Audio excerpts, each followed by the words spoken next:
સુરતનો famous locho. Hello friends, welcome to kitchen art. સુરતનું street food ખાવા માટે હવે તમારે સુરત જવું નહીં પડશે, કારણ કે આજે હું તમને પરફેક્ટ માપ સાથે સુરતી લોચો બનાવતા શીખવાડીશ. ખમણ અને ઢોકળા કરતાં લોચો થોડોક અલગ રીતે બનાવવામાં આવે છે અને એવું કહેવાય છે કે જેનાથી ખમણ ઢોકળા સરખા નથી બનતા તેનાથી લોચો તો એકદમ પરફેક્ટ બનશે. તો બજારમાં મળે તેવો જ સુરતી લોચો બનાવવા માટે સ્પેશિયલ મસાલો અને સ્પેશિયલ ચટણી બનાવવી પડશે. મારી શીખવાડેલી 7 ટિપ્સ તમે ફોલો કરશો તો પહેલી જ વારમાં એકદમ પરફેક્ટ બનશે. રેસીપી સારી લાગે તો લાઇક અને શેર કરજો. મારી ચેનલ ઉપર નવા હોય અને મારી ચેનલને હજુ સબસ્ક્રાઈબ ન કરેલ હોય તો સબસ્ક્રાઈબ કરી બાજુનું બેલ બટન દબાવવાનું ભૂલશો નહીં, જેથી કરીને તમને મારા નવા વિડીયોનું નોટિફિકેશન મળતું રહે. તો જે પણ વસ્તુ બનાવવી હોય તે પરફેક્ટ માપ સાથે બનાવશો તો એકદમ પરફેક્ટ બને છે. તો અહીંયા મેં 60 ગ્રામ જેટલી ચણાની દાળ લીધી છે. નાની વાટકીના માપથી કહું તો અડધી વાટકી ચણાની દાળ લીધેલી છે. હવે આ દાળને આપણે પહેલાં સારી રીતે ધોઈ લેશું. ધોયા પછી તેમાં પાણી એડ કરશું અને તેને 4 થી 5 કલાક માટે રેસ્ટ આપીશું. દાળ સરસ ધોવાઈ ગઈ છે. આ રીતે દાળ સરસ ડૂબે તેટલું આપણે પાણી એડ કરવાનું છે અને હવે તેને ઢાંકીને 4 થી 5 કલાક માટે રાખી દેશું. 60 ગ્રામ ચણાની દાળની સામે 300 ગ્રામ જેટલી અડદની ફોતરા વગરની દાળ લેવાની છે. 1 ચમચી જેટલી આપણે ઓછી પલાળશું. તો તેને પણ સારી રીતે પહેલાં ધોઈ લેવાની છે. ધોયા પછી તેમાં પાણી એડ કરવાનું છે અને પાણી એડ કર્યા પછી આ રીતે દાળ ડૂબે તે રીતે આપણે તેને 4 થી 5 કલાક માટે પલાળીને રાખી દેશું. તો આ રીતે બંને દાળને આપણે અલગ પલાળવાની છે.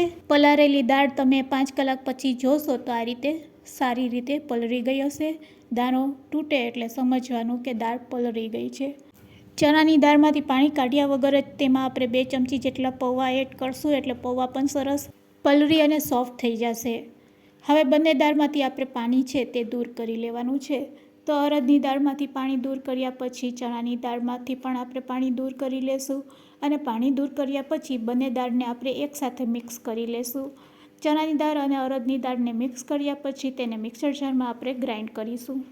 તો 2 બેચમાં આપણે ગ્રાઇન્ડ કરીશું, એટલે મેં મિક્સર જાર નાનું લીધેલું છે અને નાના મિક્સર જારમાં આપણે પહેલાં થોડુંક બેટર બનાવીશું. તેના માટે આપણે અડધી પલાળેલી દાળ એડ કરશું, સાથે તેમાં 1 ચમચી જેટલું દહીં એડ કરવાનું છે. દહીં એડ કર્યા પછી પાણી નાખ્યા વગર જ આપણે તેની પેસ્ટ બનાવી લેશું. તો આ રીતે આપણે બેટર તૈયાર કરવાનું છે. એકવાર ગ્રાઇન્ડ કર્યા પછી તેમાં 2 ચમચી જેટલું જ આપણે પાણી નાખવાનું છે.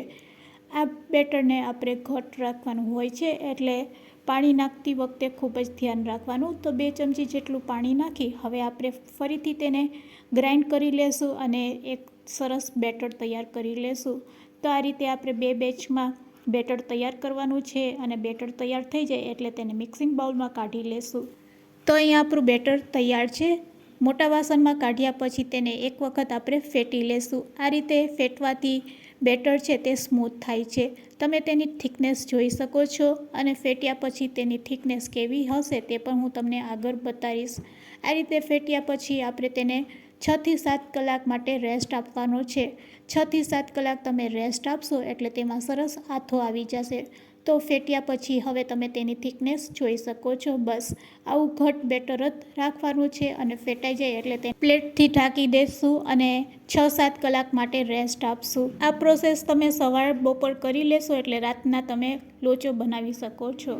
લોચાનો મસાલો બનાવવા માટે મિક્સર જાર લેશું. તેમાં 1 ચમચી ચાટ મસાલો, મરીનો પાવડર અડધી ચમચી, સંચળ નાખીશું. અહીંયા મીઠાનો ઉપયોગ કરવાનો નથી. ધાણા જીરું પાવડર અને અડધી ચમચી લાલ મરચું પાવડર એડ કરી તેને ગ્રાઇન્ડ કરી લેશું એટલે સરસ મસાલો તૈયાર છે. વાટકીમાં પણ તમે બનાવી શકો છો, પણ આ રીતે મસાલો સરસ મિક્સ થાય છે અને મસાલાનો ટેસ્ટ છે તે વધી જાય છે. સુરતી લોચાની ચટણી થોડીક અલગ હોય છે. તેને બનાવવા માટે અહીંયા આપણે મિક્સર જારમાં આદું, મરચાં, ફુદીનો સાથે થોડા કોથમીરના પાન, ડાળખા સહિત જ લેશું. થોડુંક એમાં જીરું એડ કરશું, મીઠું, ખાંડ અને લીંબુનો રસ એડ કરશું. સ્વાદ મુજબ બધી વસ્તુ એડ કર્યા પછી જો તમે લોચો તૈયાર કરી લીધો હોય તો ગરમા ગરમ લોચો આમાં એડ કરવાનો હોય છે અને જો લોચો બનાવવાનો બાકી હોય તો તમે આ રીતે સેવ એડ કરી શકો છો. સેવ એડ કર્યા પછી તેમાં આઈસ ક્યુબ એડ કરવાના છે અને 2 ચમચી આપણે ઠંડુ પાણી એડ કરશું અને ગ્રાઇન્ડ કરી લેશું એટલે આ રીતે ચટણી તૈયાર થઈ જશે. તો લોચાની ચટણી તૈયાર છે. તો 7 કલાક પછી અહીંયા આથો પણ સરસ આવી ગયો છે. તમે જોઈ શકો છો પરફેક્ટ માપ સાથે આપણે દાળ પલાળીને બેટર તૈયાર કરેલું છે, એટલે આથો પણ એકદમ પરફેક્ટ આવેલો છે. આ રીતે જો આથો આવે તો તમારો સુરતી લોચો એકદમ સરસ ટેસ્ટી બનશે. હવે આપણે બેટરને આ રીતે ચમચાથી ફેટી લેશું. ચમચાથી ફેટ્યા પછી તેમાં આપણે કળછીથી આ રીતે થોડુંક પાણી એડ કરશું. તો બસ સુરતી લોચો બનાવવા માટે તમારે બેટરમાં કઈ રીતે પાણી એડ કરવું તે જ ધ્યાન રાખવાનું છે. બેટર એકદમ પરફેક્ટ બનશે તો તમારો સુરતી લોચો પણ પરફેક્ટ બનશે. અત્યારે આપણે એટલું પાણી એડ કર્યા પછી તેમાં આપણે લસણ, આદુ, મરચાંની પેસ્ટ એડ કરશું. 1 ચમચી સાથે સ્વાદ મુજબ મીઠું અને હળદર એડ કરશું અને ચપટી હિંગ પણ એડ કરશું. આ બધી વસ્તુ એડ કર્યા પછી 1 ચમચી જેટલું તેલ એડ કરી અને બેટરમાં આ બધી વસ્તુને આપણે આ રીતે મિક્સ કરી લેશું. એક વખત આ રીતે મિક્સ કર્યા પછી હવે આપણે તેમાં પાણી એડ કરવાનું છે. જ્યારે આપણે ઢોકળા કે ખમણ બનાવીએ છીએ ત્યારે આથો આવ્યા પછી પાણી એડ નથી કરતા, પણ જ્યારે આપણે લોચો બનાવવો હોય ત્યારે આથો સરસ આવી જાય પછી તેમાં પાણી એડ કરવામાં આવે છે. તો અત્યારે તમે તેની થિકનેસ જોઈ શકો છો.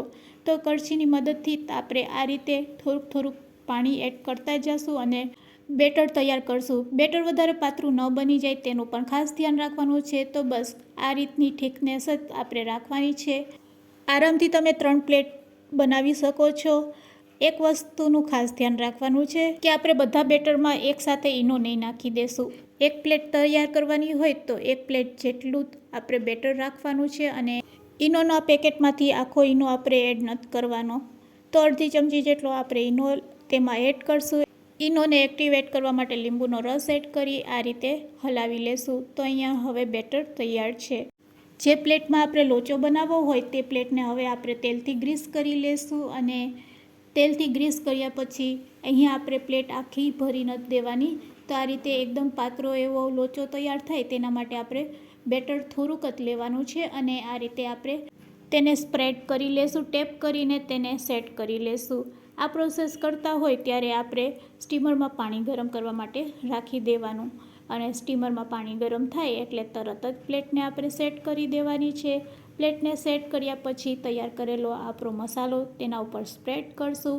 મસાલો આ રીતે સ્પ્રેડ કર્યા પછી હવે આપણે તેને લીડથી ઢાંકી દેશું અને ફક્ત 8 થી 10 મિનિટ માટે આપણે તેને હાઈ ફ્લેમ ઉપર સ્ટીમ કરીશું. તો 8 થી 10 મિનિટ પછી તમે ચેક કરશો તો અહીંયા લોચો છે તે તૈયાર થઈ ગયો છે. આ રીતે તમે નાઈફ અથવા તો સરીથી ચેક કરી શકો છો. તો ગરમા ગરમ સુરતી લોચો તૈયાર છે. પરફેક્ટ માપ સાથે બનાવશો તો પહેલી જ વારમાં એકદમ પરફેક્ટ બનશે. તો ફ્રેન્ડ્સ, ગરમા ગરમ સુરતી લોચો તૈયાર છે. ચાલો તેને સર્વિંગ પ્લેટમાં લઈ લઈએ અને તેને એકદમ બજારની રીતે સર્વ કરીશું. તો આ રીતે થોડોક મસાલો સ્પ્રેડ કરી ડુંગળી અને સેવ ઉપરથી સ્પ્રેડ કર્યા પછી ચટણી સાથે તેને સર્વ કરવામાં આવે છે. તો અહીંયા આપણો સુરતી લોચો તૈયાર છે લીલી ચટણી સાથે. મારી શીખવાડેલી ટિપ્સ તમને કેવી લાગી તે કમેન્ટ્સમાં કહેજો. વિડીયોને એન્ડ સુધી જોયો હોય તો એક લાઇક જરૂરથી આપજો અને હા, તમારા ફ્રેન્ડ્સ, મિત્ર અને ગ્રુપમાં શેર કરવાનું ભૂલશો નહીં. મારી ચેનલ ઉપર નવા હોય તો મારી ચેનલને સબસ્ક્રાઈબ જરૂરથી કરી લેજો. Thanks for watching. ફરી મળીશું એક નવી રેસિપી સાથે.